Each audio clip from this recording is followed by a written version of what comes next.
गर्जना थामहिनबा कंग्रेसा जुदि एबाराव फैयामोनब्ला बे बारावबो बिपिएफ आ इउपिपिएल आ बिथांमोनहा अनाबर'खौ फेजेननो हानाय नङामोन। कंग्रेस फैनाय लोगो लोगो गर्जन फैनाय लोगो लोगो अनाबर'नि दोहौखौ धंस खालामदों।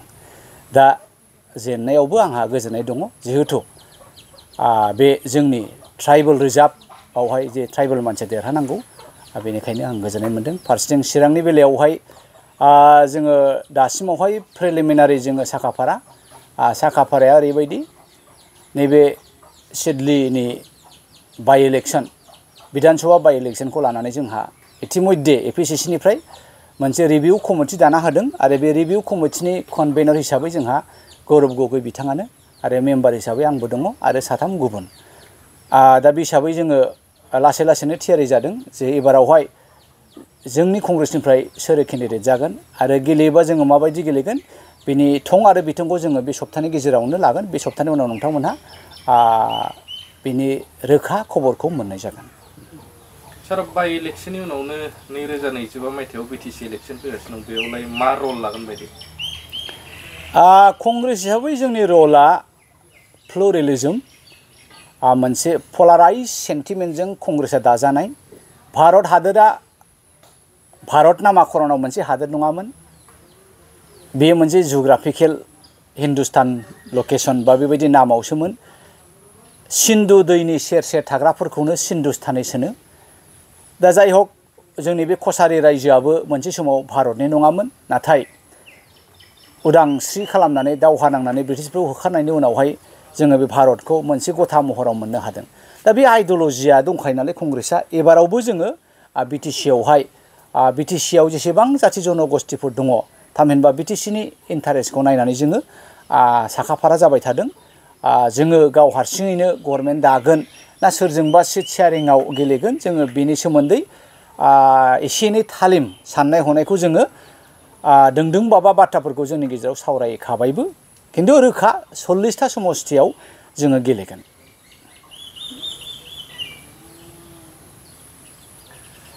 थांनाय लकसभा बिसायख'थियाव क'क्राझार लकसभा बियाबनिफ्राय जितु नोंथाङा देरहानो हायाखैब्लाबो बर'निनो एमपि देरहालांबाय। दा बै बर'नि जाय एमपि देरहालांनायनि उनाव दिनै संसदआव जाथिनि थाखाय जिबायदि बुंनांगौमोन बेखौ जों गासै रायजोआनो नुनो मोनखाबाय। दा बेबायदि एमपि थांनायनि उनावहाय नोंथाङा बेसेबां सेटिसफाइड दङ?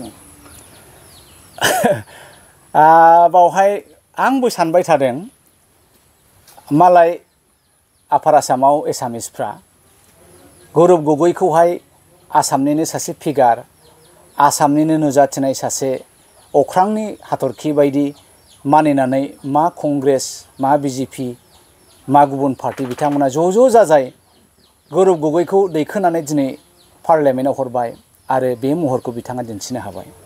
फारसेथिं माइनरिटि कमिउनिटियाबो आजमलनि जायगायावहाय रकिबुल हुसैनखौ रिप्लेसमेन्ट होबाय। बे जोंनि आसामनि माइनरिटि मुस्लिम आरो एसामिसफोरनि राफोद साननायनि फिथाइ। नाथाय बर'फ्रा माखौ लानानै सोरनो भट होआ? गर्जना जयन्त बिथां एमपि जालांनायाव बा सोरबा आदारन गोरा एमपि जालांनायाव आंहा हिंसा जानांगौ गैया।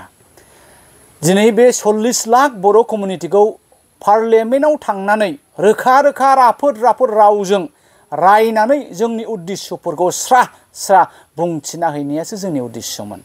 दा गर्जना बेखौनो थांखि लानानै रायजो राजाखौ फोथायदोंमोन। आं मिथिगौ कंग्रेसआ दुरबल, जोंनि ब्लक कमिटिया दुरबल, मण्डल कमिटिया दुरबल, बुथ लेभेला दुरबल।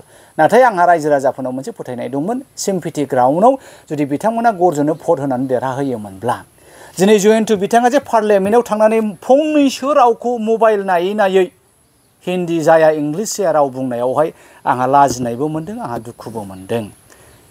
नोङो मणिपुरिनि दाखालिनि बे कुकि इस्युखौ लानानै जाय एमपिआ होनैदों एखेबारे मोसा नेरनायफोरनिख्रुइ देरसिन पार्लियामेन्टआवनो सारा इन्डियानखौ रकिं खालामदों जे बेबायदि बेक्तिया ट्राइबेलफोरनि गेजेरावबो दङ।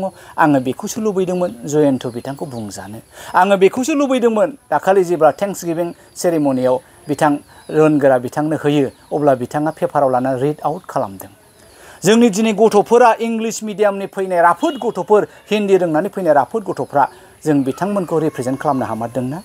बे एन्टायार 40 लाख 45 लाख बर' कमिउनिटि दिनै बर' रावखौहाय नेपालावबो खोनासंफिनबाय रायज्लायफिनबाय बांलादेशआवबो रायफिनबाय खोनासंफिनबाय त्रिपुरायावबो जोंनि रावखौ खोनासङो नायो बर'फोरखौ मोनसे ट्राइबेलनि लिड रल हिसाबै नाथाय बै 7था स्टेटनि बे ट्राइबेल स्टेटफोरनि मादाव सबसे ट्राइबेलफोरनि मादाव जोंनि रिप्रेजेन्टेसना दिनै माबायदि दिन्थिदों बेखौ दिनै एबसुआ सिरि मोनखोना मोनदिया बिथांमोना मोनसे समाव बुङो बर' मिडियाम फराय दिनै बर' मिडियाम फरायनाय गथ'आ मा खालामहैखो दिल्लीयाव थांनानै पार्लियामेन्टआवहाय मानो बुंहैदिया बिथांमोना बर' रावजों दा बाथ्राया बिसो आरमा दा बावहाय आंहा दुखु मोननाय फोरमायदों जयन्त बिथाङा नांगौबायदि रिप्रेजेन्टेसन खालामनो हायाखै आदा रोनगोरा बिथाङा नांगौबायदि बे जाथिखौ बृहत जाथिखौ पार्लियामेन्टआव लकसभा आरो रायजो सभायाव रिप्रेजेन्ट खालामनो हायाखै आं बेखौ लानानैसो हारिनि बाथ्राखौ लानानै आं एसे लाजिनाय मोनदों।